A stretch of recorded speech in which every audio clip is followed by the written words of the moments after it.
जैसे मैंने कहा कि आप खाने पीने से पहले पहले नियम कर सकते हैं। अगर कुछ खाया भी ना हो, जैसे किसी आंवले से निकलने के बाद भी आपने अपनी मौत से पहले पहले वो नियम करेगा और कुछ खाया कि अभी हम तो सब हो जाएगा।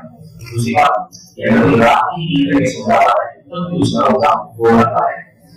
ऐसे ही आपके घर में भी हर चीज जरूरी है। ये नहीं कि सिर्फ हमने लोगों के साथ में में बताओ इसकी नियत करना नियत करने के बाद माँ सबसे पहले इसको नियत करेगा यार ये नियत करनी पड़ेगी।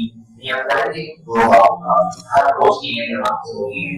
ऐसे ही मरीज का सामने वो मरीज ऐसा हो जो बहुत ज्यादा नशा होता है और उसकी वजह से वो आना सकता हो उसके बाद ऐसी कोई सफर है तो मुसाफिर पर भी होगा।